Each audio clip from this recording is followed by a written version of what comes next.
హైదరాబాద్ లోనే the best gastroenterology hospital Ananya hospital Kukatpally. Appointment కై call చేయండి.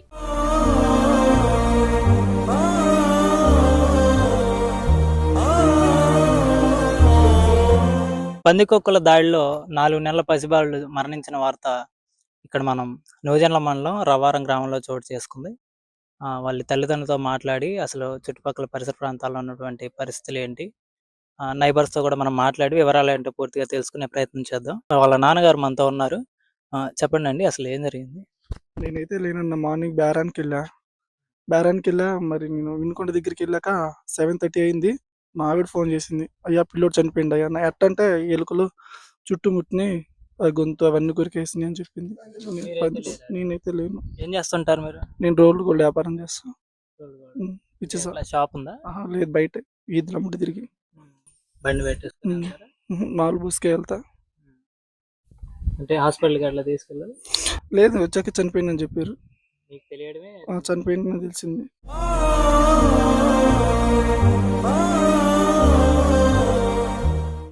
అమ్మాయే కదా ఇంటి దగ్గర ఉంది. పాప ఏడుతుందని టిఫిన్కి వెళ్ళిరంట. టిఫిన్కి వెళ్ళి వచ్చాక ఇటు జరిగిందంట. చూస్తే పందికొక్కులు అంటే ఇవన్నీ ఘాట్లు దెబ్బలు ఉన్నాయి, కోరికేసినాయి ఎక్కడికక్కడికి. వాళ్ళ అమ్మ స్పాట్ లో వెంటనే చూసిన వాళ్ళ అమ్మగారు మనతో ఉన్నారు. నేను సెంటర్కి పోచిన పాటని ఎందుకు వెళ్ళారు? ఈ అమ్మాయికి ఇడ్లీ కానీ వెళ్ళా. పాప ఎడుతుందని సెంటర్కి వెళ్ళా. నేను ఇడ్లీ తీసుకొని వచ్చి ఇచ్చిన. ఇంట్లో పోయినా మొత్తం ఎలుకలు అన్నీ ఉన్నాయి. ఆ దాంట్లో అంటే ఆ అబ్బాయి చుట్టూ మొత్తం ఉన్నాయి ఎలుకలు. అప్పుడే ప్రాణం పోయింది. ఎలుకలు మొత్తం ఉన్నాయి. మొత్తం ఇంట్లో వేసా కదా, మంచం నిండా ఉంది. ఇంకా అప్పుడే ప్రాణం పోయింది అబ్బాయికి. ఇంకా నా భయం వేసి ఇంట్లో వాళ్ళకి ఆకేసాను. పొద్దున్నే లేచి నాయనమ్మని అవుతాను.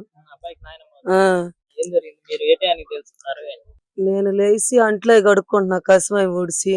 ఈ అమ్మాయి పాపకి ఇడ్లీ అనగానే పోయింది. మా కోళ్ళు పోయి వచ్చి పిల్లగాడిని చూసింది, బాగానే ఉంది. వచ్చాడు మొహం కడుక్కుంటా నాతో మాట్లాడుతుంది. నేను అంట్లు కడుగుతుంటే ఇంక అమ్మటే వచ్చి అవ్వ దబాన్ రా అంటే నేను ఇంకా గబగబా అంట్లు స్టాండ్ కూడా పడేసి వచ్చి చూస్తే మంచం చెట్టు పందికొక్కులు ఎలకలు ఉండేవా. నాకు భయం పడుతుంది అనగా నేను పోయేటికి లేవు. పిల్లగాడిని చూస్తే వామ్మ ఇంకేడుంది ప్రాణం అని తీసుకొచ్చి మంచం మీద బండేశాను. ఇంకా అందరు మా వాళ్ళు వచ్చారు, చుట్టుపక్కల వాళ్ళు వచ్చి చూసిపోయారు. తర్వాత ఇండిషన్ టైం అయిందని, ఇంత మటుకు పిల్లగాడు ఒళ్ళు చేయలేదని, ఇప్పుడు ఇండిషన్ చేయొచ్చులే 4వ నెల పడ్డదని వచ్చి చూడటానికి వచ్చింది.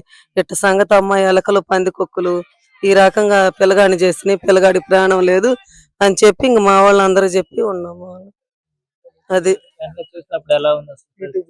అసలు ప్రాణం లేదండి అబ్బాయికి. ఎక్కడికెక్కడ కొడిసే ఇక్కడ ఈ మొత్తం ఎన్ని కొరికేసినాయి, కాళ్ళు ఏళ్ళు మొత్తం తినేసినాయి. ఈ తల కూడా మొత్తం కొరికేసినాయి, సైడ్ మొత్తం ఎన్ని మొత్తం ఏం లేదు. ఏళ్ళు ఈ ఎడంకాలు కొంచెం పోలే వచ్చిందిలే, మంచి కాలు ఏళ్ళు మొత్తం తినేసినాయి. అన్ని పందికొక్కులు ఎలకలే. అత్తా నేను పోయేటికి మంచం చుట్టూ ఉండే అత్త అన్నది. నాకు ధైర్యం ఒక్క పరుగో తీసి పిల్లగాడిని తీసుకొచ్చి బయట పండేశాను. నమస్తే అండి, నేను ఈ ఊరు అంగన్వాడీ టీచర్ని. నా పేరు లక్ష్మీరాజు. నేను ఇక్కడే చేస్తాను అంగన్వాడీ వర్కర్గా. ఇంకా ఉదయం మాకు తెలిసింది 10:30 ప్రాంతంలో తెలిసింది. ఆశా వాళ్ళు వాళ్ళ మాకు బుధవారం వ్యాక్సిన్కి అయితే వ్యాక్సిన్ వేయిద్దామని ఆశా వాళ్ళు వచ్చారు.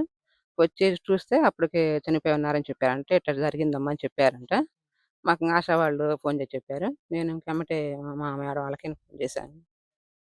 ఇట్లా మంచం మీద పండేసి అంటే ఎలుకలు అవి వచ్చినాయి, చుట్టూ ముగినాయి అని చెప్పింది ఆ అబ్బాయి వాళ్ళమ్మ. తెలియజేశారు.